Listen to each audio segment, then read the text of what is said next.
The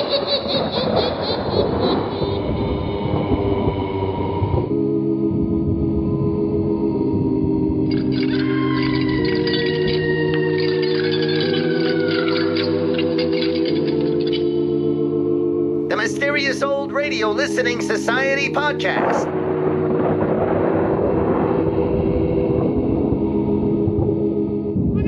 Welcome to the Mysterious Old Radio Listening Society, a podcast dedicated to suspense and horror stories from the golden age of radio. I'm Eric. I'm Tim. I'm Joshua. We love scary old-time radio stories. There's nothing quite like a disembodied voice telling a genuinely disturbing tale. But do these stories stand the test of time? Or are we being deceived by nostalgia?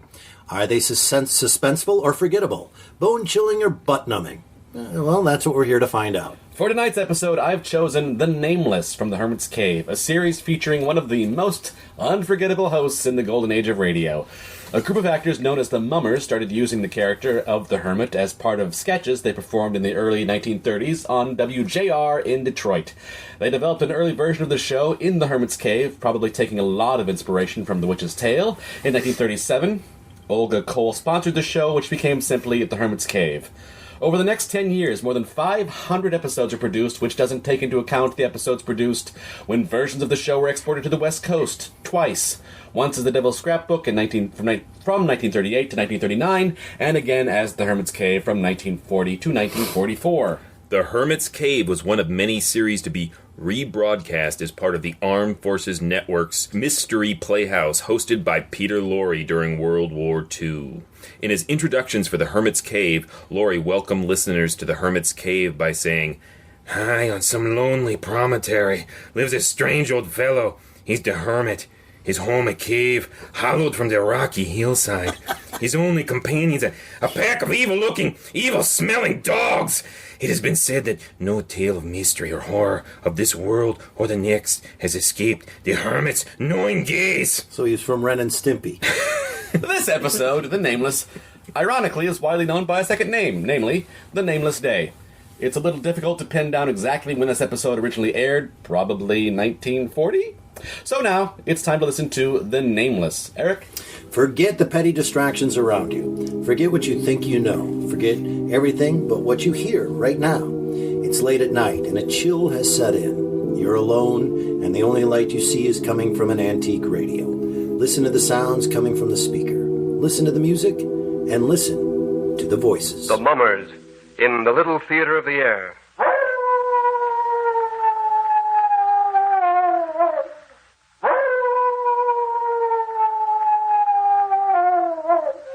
Now, the Hermit.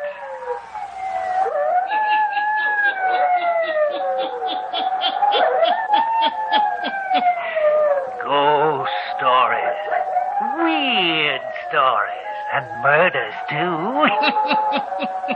The Hermit knows of them all. Turn out your lights. Turn them out. Have you heard the story, The Nameless, eh? Then listen while the Hermit tells you the story.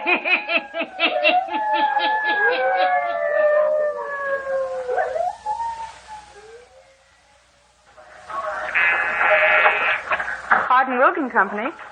One moment, please. Good afternoon, Hardin Wilgen Company. Mr. Wilgen is talking on another line. Will you wait, please? Good afternoon, Hardin Wilgen Company.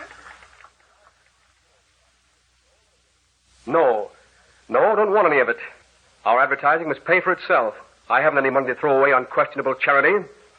Goodwill be hanged. That doesn't put black ink in my ledger. No, tell them to peddle their magazine space somewhere else. I haven't any use for it.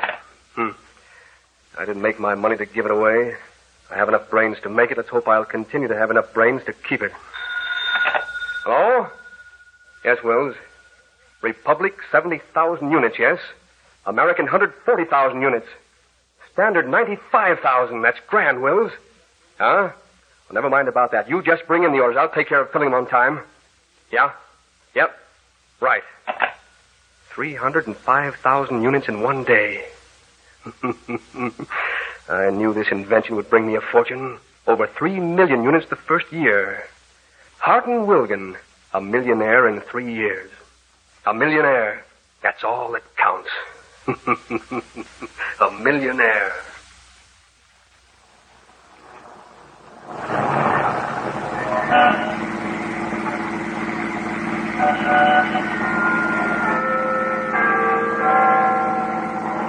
All right, there's the morgue. Pull up. Right.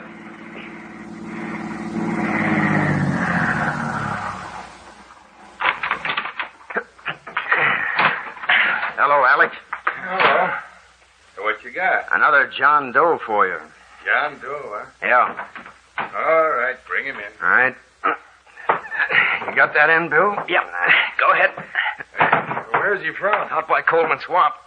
Drowned? Nope. How then? Dunno. Coroner had a look at him? Yeah. Performed an autopsy and still don't know how he died. Here, put him on here and we'll wheel him in. A little higher. How come he's a John Doe? Not a mark of identification on him. Labels torn off his clothes, even the buttons ripped off. Murder, huh? Looks like it. The question is, how? Poison? Coroner says not. Analysis showed no trace of poison. Say, Alec, do we have to go back any farther with her? Well, why? I don't like this place. You've been to the morgue enough times for it not to bother you. It always does. I want to get out into the fresh air. Good thing my nose don't bother me. Well, okay, you can leave him here. I'll take care of him. Coroner will be in tomorrow, Alec. All right. I'll just check him in and wait for the coroner. That's right. Come on, let's get out of here.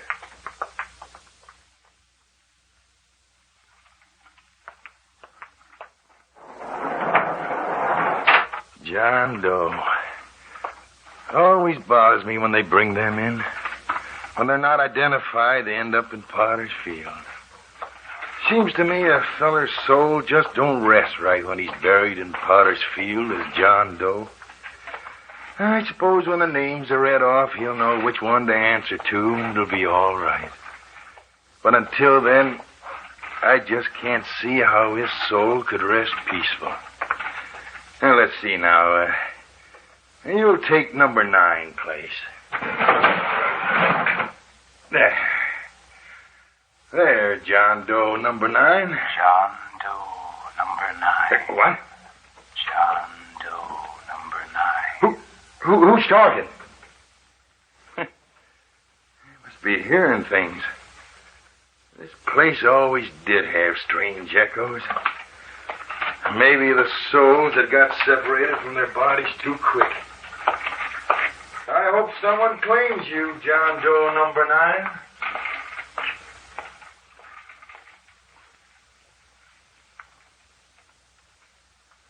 I, Stanley Creighton, now John Doe number 9, destined for Potter's Field, to rest among the nameless. Hardin Wilgen saw to it that identification was impossible. Hardin Wilgen. I thought he was my friend. My friend. I know now that he never intended to share the proceeds of the invention with me. He was just waiting until I had it perfected. How was I to know when he handed me the drink that afternoon a month ago that it was the first step toward Potter's Field?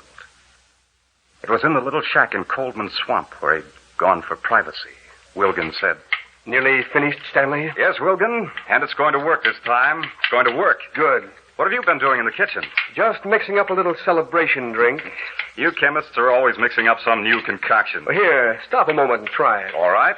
Smelled good while you were making it. It is good. It is at that. What is it? Made mostly of herbs that grow around the cabin here. Swell. Now, hold your breath. I'm all ready to try the unit. You hook those 2 connections to the battery while I get the thermometer attached. X goes to the positive terminal. Where's that ammeter? Yes, here it is. Ready? Ready? Connections tight? As tight as the clamps will hold. We're ready, then. I'll switch it on. Motor's running perfectly. Yes. Watch the thermometer. It's taking a nosedive already. Down 15 degrees. And look at the ammeter.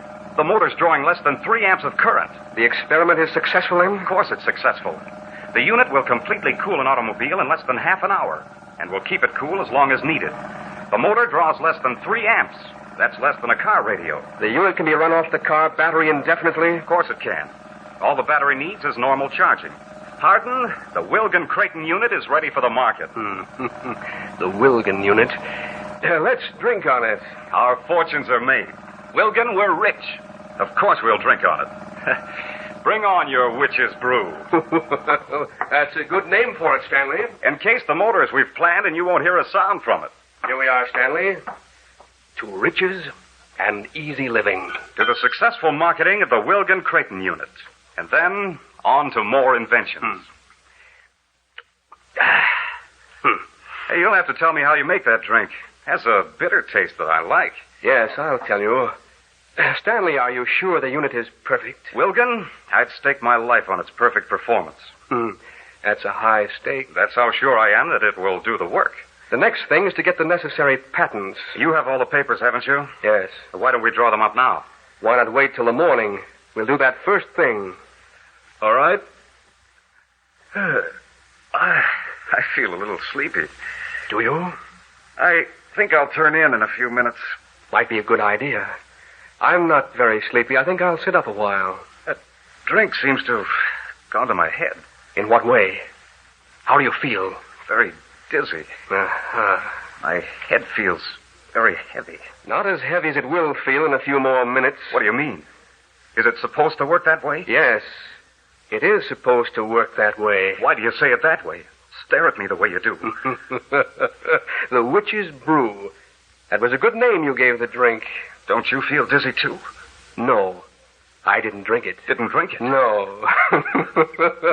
The Witch's Brew. Why are you staring at me that way? Wilgen, you haven't... Yes, I have. I've poisoned you. You devil. Try to get at me. Try to use your limbs. I can't. Your head's getting heavier. Why did you do this? Whose money is going to market this invention? Mine. You wouldn't have anything to market but for me. And whose solution are you using in the freezer? I told you what mixture to use. The Wilgen Unit is going to make a fortune. The Wilgen Unit, not the Wilgen Creighton Unit. Wilgen, don't do this. Give me an antidote. There's no antidote known. I wouldn't if I could. I'll go away. I won't lay any claim to the invention. For heaven's sake, don't kill me just to get it all for yourself. You'll go away. I've made sure of that. Wilgen, I can hardly see you. Give me an antidote. Save my life. You can't be so inhuman. The poison is made from two common herbs that grow here in the swamp. It's been known for centuries. In 24 hours, there will be no trace of it left in your body. With all identification marks removed from your clothes, and no relatives to come sticking in their noses. That was convenient, Stanley. You not having any relatives. Go ahead, rise. In a few moments, when the poison is ready to overpower the heart, you will jump like a jack-in-a-box. They will find your body in a swamp, Stanley, near a spot I know of where the ground is hard. Won't leave footprints. Kick. Go on, kick. This was the only sure way. This unit is going to make me a fortune, and I'm not going to share it. It's over. He's dead. No one will ever know who he is or how he died. Life is going to be easy now. Riches, luxury. I'm safe. They'll never trace this to me. They won't know who he is. Got to get him out of here. Drag him outside, then see if I can lift him. Got to get out of here. Got to get out of here.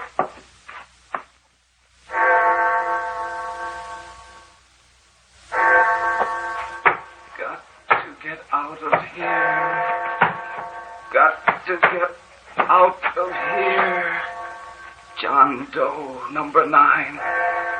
Got to get out of here.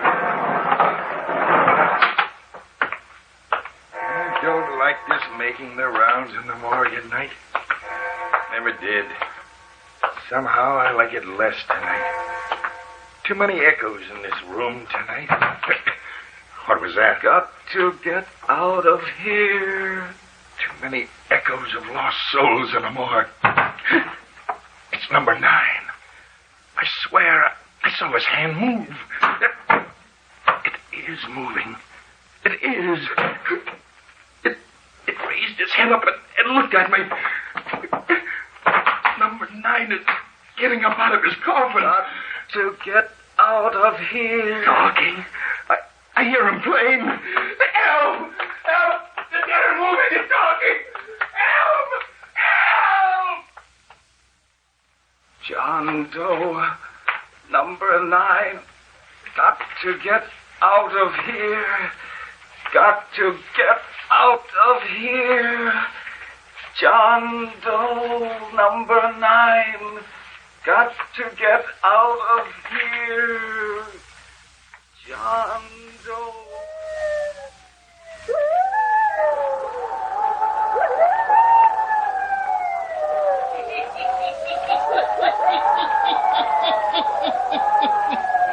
A dead man gets up off the slab in the morgue and is now wandering through the city streets. Where is he going? What is he going to do? The Hermit will tell you before the night is done.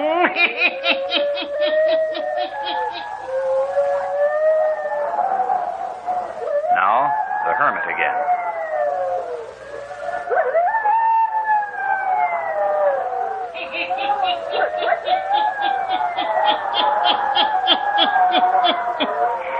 John Doe, number 9, wanders through the streets. Those who pass don't realize they've seen a dead man walking by them. It is now mid-morning. The skies are overcast, and in the summer gloom, John Doe approaches a certain building. Listen.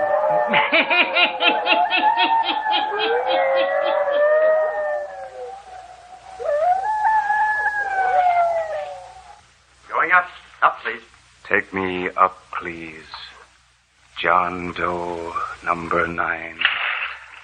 Floor, please. Harden Wilgen Company. The Harden Wilgen Company. 18th floor.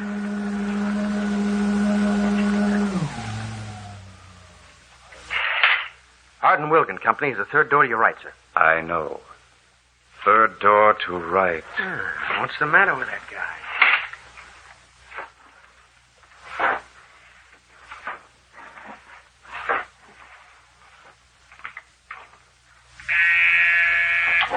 Good morning, Harden Wilgen Company. Just a moment. I'll have to look it up. I'll call you back in a few moments, Mr. Andrews. Yes, sir. What did you wish? Harden Wilgen. This is the Harden Wilgen Company. I want to see Harden Wilgen. Whom shall I say is calling? John Doe. What's that? I am called John Doe. Mr. Wilgen knows me. He knows me. What did you wish to see Mr. Wilgen about? The Wilgen Unit. Just a moment, then. I'll call Mr. Wilgen and find out if he can see you. Mr. Wilgen and Mr. Doe... Wait a minute, sir. You can't go into his office yet. Oh, look. Look, there's that man. He walked right through the door. He didn't open the door. He walked right through it. Help! Someone come here and help. Oh, help. Everything's getting black. Help. Grace. Hello. What's wrong with that girl? Who wants me, did you say? John Doe, number 9. What? I want you, Wilgen. I, John Doe, number 9. You remember John Doe, number 9, don't you, Wilgen? Stanley Creighton. I am John Doe, number 9.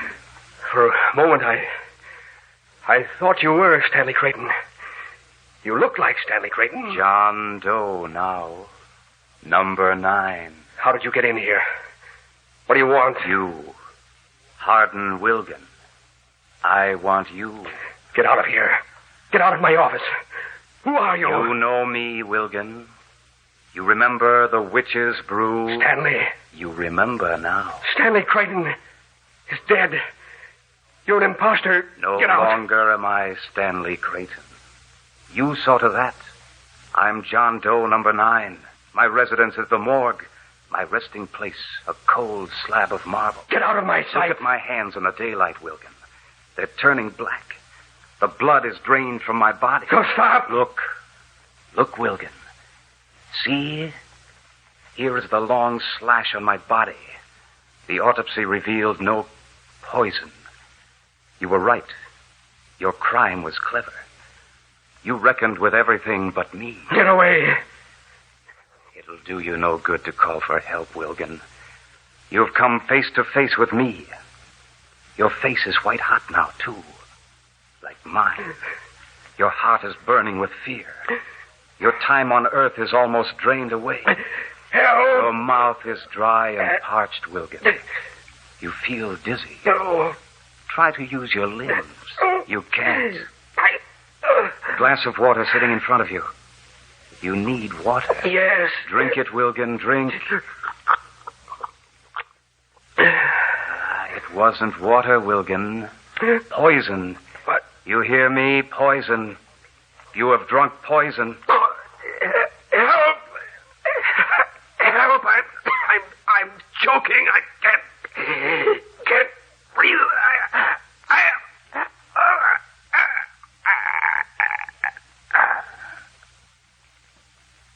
You'll speak no more. It's all over, Wilgen. You reckoned with everything but John Doe and death. I, John Doe, number 9. My work is done. John Doe, number 9. John Doe, number 9. John Doe, number...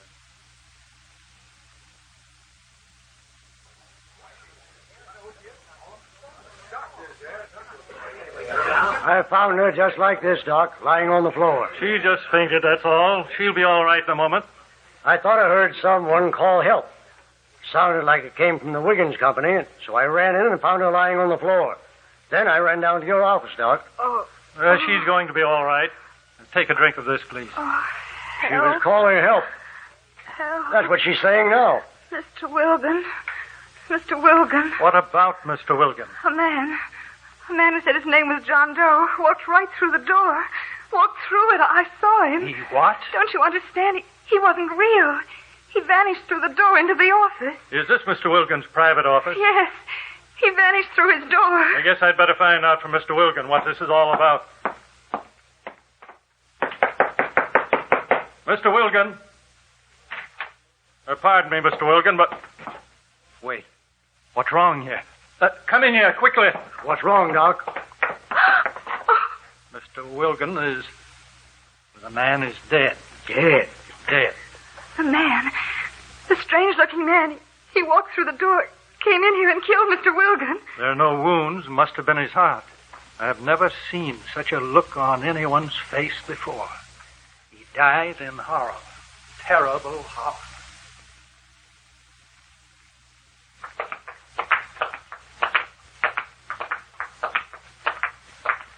I told you I can't stand this place, Alec. And it's worse at night.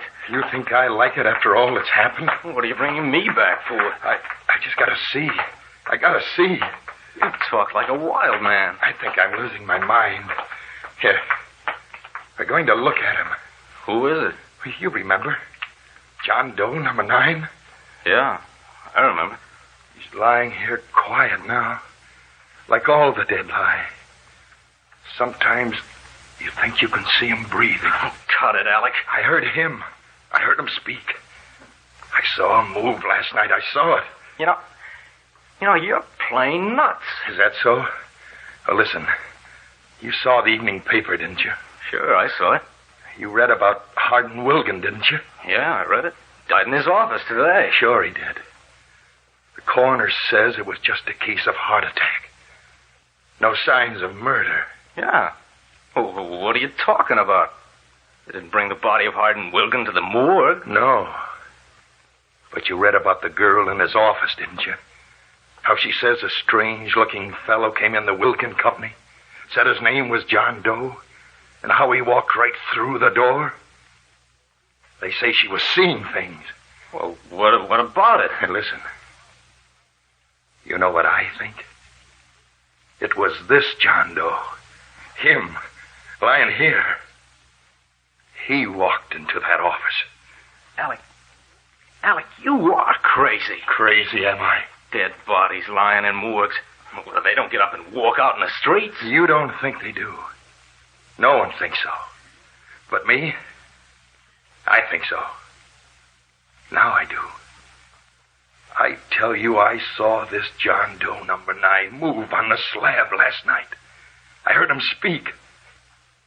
I've always said a man buried as John Doe didn't rest easy in his grave. I want to get out of here. This one didn't rest easy.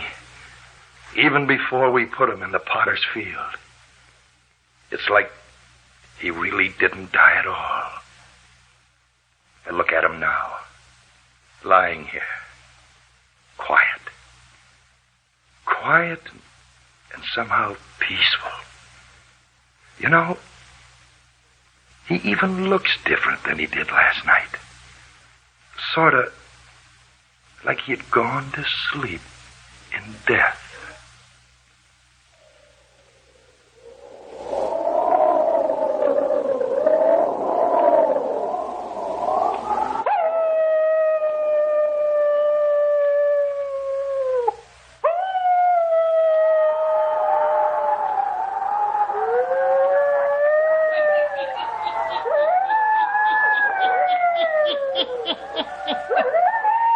John Doe does rest peacefully now. Yes, his work is done. John Doe number 9 even scores with Hardin Wilgen.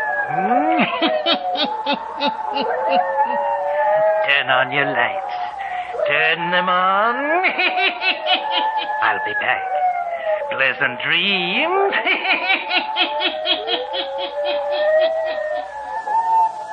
All characters, places, and occurrences mentioned in the Hermit's Cave are fictitious, and similarity to persons, places, or occurrences is purely accidental.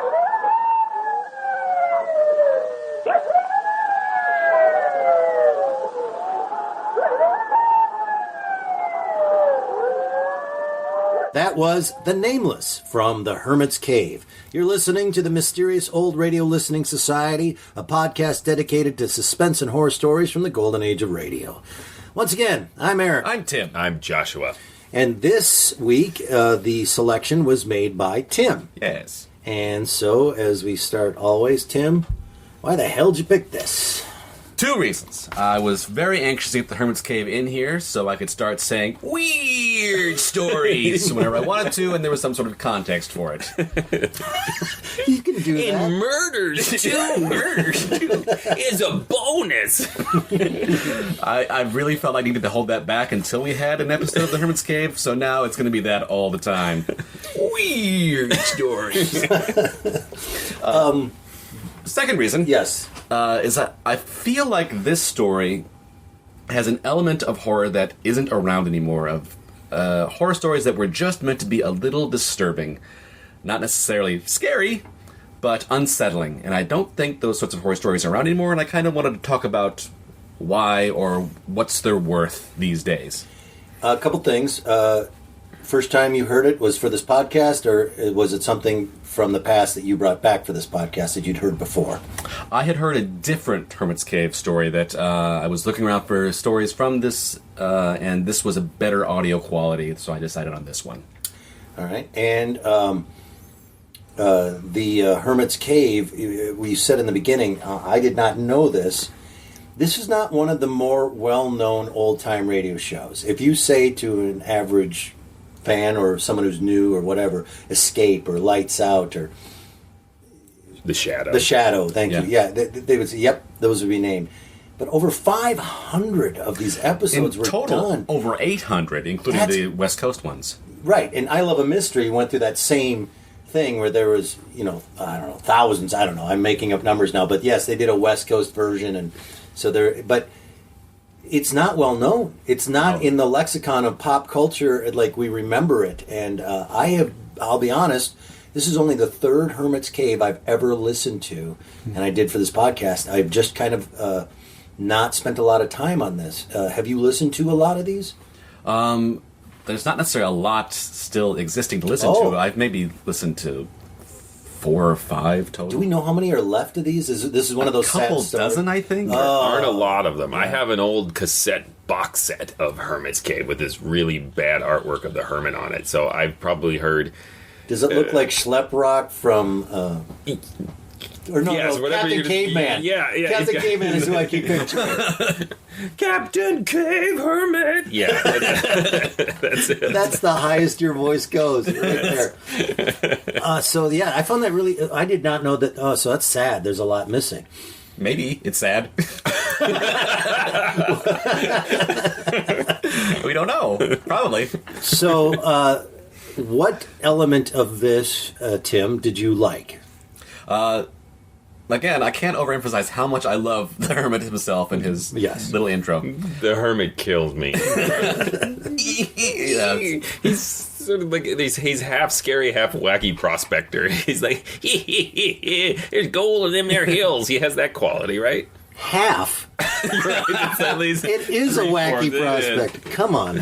Oh, I also found it interesting in the intro, and I knew this from way back. I don't know why it stuck with me, but Hermit's Cave was, some considered it a direct ripoff of Witch's Tale. Yeah, that's I may have been being gentle in my description. Right. That at the time, I remember reading in our here we go, geek time, but in the old radio encyclopedia that we own, there's a whole section in there of some outrage of the direct ripoff of Witch's Tale. But I find it a better written. And we did a Witch's Tale, right? Yes, a few weeks ago.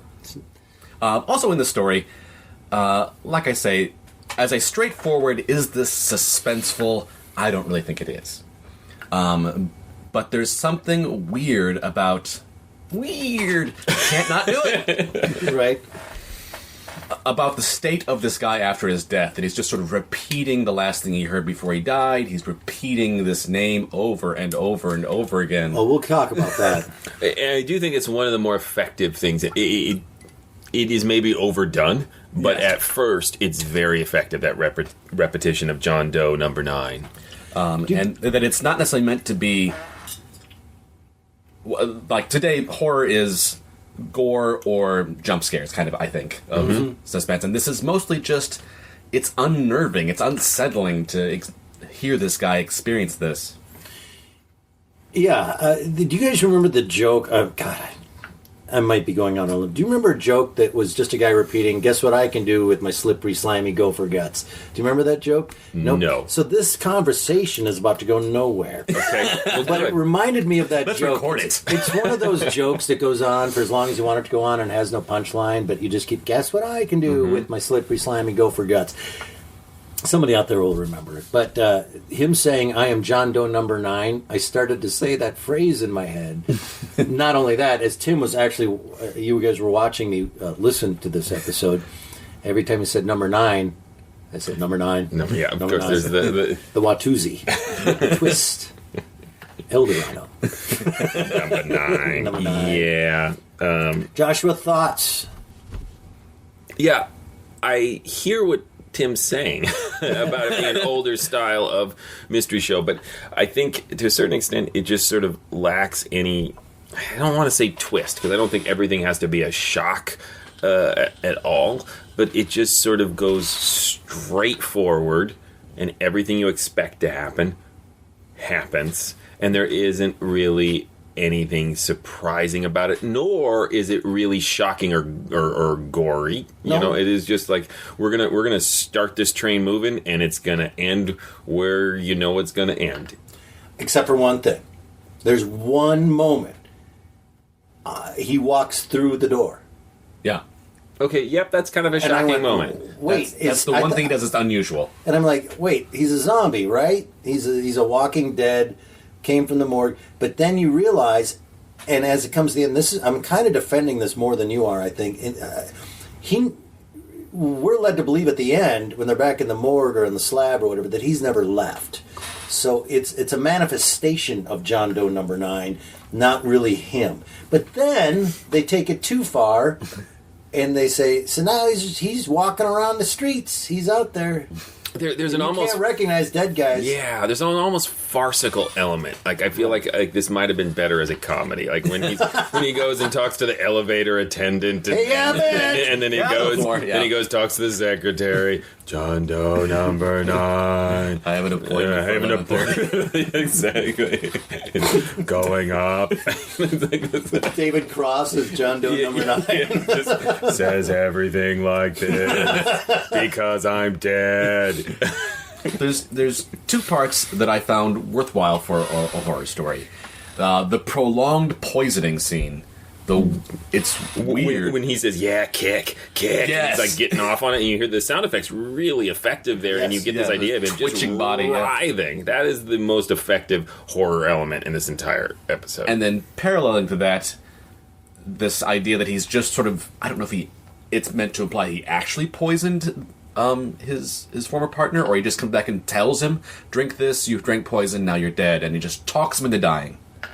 It's strange. Right. Yeah, it's unclear that he had some supernatural powers at the end. Clearly, he walked through the door. Yeah, he described the same symptoms that he himself felt when dying, and then, what's his name? Wilgen drops dead. Yes, the Wilgen Unit. The Wilgen Unit. So many units. Forgive me. Which is basically, I'm sorry, let me cut in. Yeah. He invented a radiator, right? Is that an air conditioner, I believe it was. For a car? Yes. But it's something that cools a car. I was just wondering if they invented Johnny a radiator. Radiator? Yeah, I don't know. Looking back, it just didn't seem like that miraculous of an invention. Millions of dollars! The guy he goes to visit, he checks in at the secretary and all that. Forgive me, who is the guy he's going to visit that he's killing? Is that his old business partner? His old business partner. So it's Jacob Marley visiting Scrooge. Yeah, yes. and that's what I was wondering. That's what I thought, but it wasn't clear. I'm not as familiar as I should be with A Christmas Carol in that I can't recognize exact dialogue, but it sounds like they are literally lifting dialogue from A Christmas Carol at the beginning when Wilgen's talking on the phone and he's like, "Good will be hanged. That doesn't put black ink on my ledger." I mean, it's like, I know it's 1940, but do they still have ledgers? I don't know. It sounds just like Scrooge. I mean, it must have been intentional. It sounds like Black Widow to me. But yeah. You're right. It is very much lifted from that. That opening, though, it's funny. How can we establish this guy as greedy and self-interested? Let's take a lot of effort and time to put into this. And everyone, again, this is that early radio where everyone thinks all their thoughts out loud. He gets off the phone and he's just like, "Hey, I'm gonna be rich." Yes. Yeah, that's he's right. Just like, he's just gloating out loud. This is what's going to happen to me. I've poisoned you. There's the other really weird element where it's dismissed really quickly when John Doe number 9 is doing the flashback and telling us how he was poisoned, where he just sort of says off the cuff, like, yeah, we went to this tiny shack in the middle of the swamp, for privacy. It's like, what? Why did you go to a shack in a swamp for privacy? Yet then he says, and we were in the kitchen. And like, this shack has a kitchen and he's making fancy swamp drinks to poison him. It's like, fancy swamp drinks. It's really bizarre. I do want to take this opportunity because Eric and I talked briefly before this about poisoning. Mm-hmm. Unrelated to the podcast. So watch yourself, Scrimshaw. But I was doing some research for a different project, and apparently in 1920s, poisoning was really common. Happened a lot. Because arsenic was totally legal to buy in the form of rat poison. Paris Green. Mm. Yeah, that's what we were talking about when we were listening to this, is he found a poison that leaves the body in 20... It was like the miracle poison. Yes. And I said to Tim... Is this a real... What is this poison? Oh, it's swamp herbs. Swamp herbs. And I went, so they just made it up. So this doesn't exist. Well, good, because if something like that existed... But it turns out it's true. People were killing themselves, each other with poison back then. Yes, far more than the danger of guns in the 1920s was the danger of arsenic. Plus, I'm guessing forensically didn't have the ability to discover it. I don't believe so. So there you go. So that was real. That and the guy going through the door. Other than that, nothing else is real.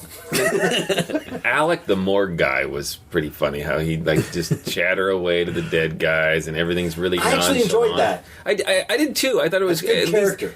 he felt like a character, but he was just like, he heard a strange noise in the morgue, and he's like, oh, I guess it's just the souls leaving the bodies. He's just like, da-da-da-da-da. Yeah, but I like the idea of it being centered around him. Like, just the guy in the morgue talking to... I mean, that's gotta be a job, right? Just figuring out what's going on by his feeling based on the way corpses look. Right. Well, like, if this were a Lights Out, it would all be about Alec the morgue guy, and it would be like it would zoom in, and it would be like one really weird thing, and it would use every single. It would twist that idea and try to come up with as many versions of that as possible. What all can go on in a morgue where you think you hear sounds, or a guy who talks to a dead guy, and it lacks that sort of just concentration on one idea, and it just. Kind of unfolds exactly how you think it's going to unfold, and then after it unfolds, it then has, I think, 2 different scenes of people explaining what just happened to you. As the cops come in, and they sort of explain what just happened, and then they go to the morgue. This script is short. It came in short. It's like, just fill in, guys. Okay, so to back up that point, how many times did this end? It ended like three times, and I went done. And no, we're going to the office. Okay. We're going somewhere else. And so I almost made that joke to you, and I was listening to it. I said, "Was there someone doing the stretch sign? Come on, guys, we got 10 more minutes." How about he goes to a carnival? Weird stories that are too short. We have to fill stories. Well, I think that's enough. That's enough. I think we're pretty much on board. I think we love the Hermit, and we love his intro, and we love his unmanageable dogs who just bark constantly in the background. Okay, can I say what my daughter said? Yeah. We were listening to this and all the howling wolves and the dog. How many dogs does this guy own? She says from the other side of the house. Go back to your homework. You're not supposed to be listening to this. Either the Hermit's Cave is like, a puppy mill going on, or he does own way too many dogs. Someone who should call the city. I mean, there's something weird going on. I think that there are parts of this I really did enjoy, and I don't think it's a complete flop. I just want to say again, and we do this a lot, like, I wish I could rewrite this for them. If it was about Alec the morgue guy, and that's all it was, I think that this would be a really interesting story. Mm-hmm. And we could focus on him and his talking to the dead people and giving them personality, especially the John Doe aspect, the people he doesn't know. I found that really an interesting thing. But then he had a dentist appointment and walked through the door and whatever. Something weird happened. Well, and as I was speaking about a little bit of that aspect of this isn't a story to scare, it's a story to unsettle you. Mm-hmm. Yeah. Which I don't think it necessarily does successfully, but I think that's more the genre it's meant to be. And I'm a little compelled by it for that reason. Overall, though, I don't think it holds up. It's meant to unsettle you, yet at the end kind of satisfy you, in that we have the greedy Scrooge-like character who gets his in the end. Just like Scrooge. Just like he got Scrooged. Yes, and so there's something... Wait, is that what happens? We have not listened to a episode in a while that had that sort of just desserts at the end, and this guy really got what he deserved. Him and his unit got it in the end. I would say I'm going to vote it doesn't quite stand up.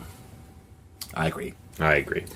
So why did you send it to us, Tim? So from now on, every episode, I can say weird stories. And I will. All right. So can we change it to the Weird Old Radio Listening Society? If that guy was still alive, I'd pay him whatever to do our intro. Or the guy from Pun Guy. Raymond from the Inner Sanctum. Inner Sanctum, yes.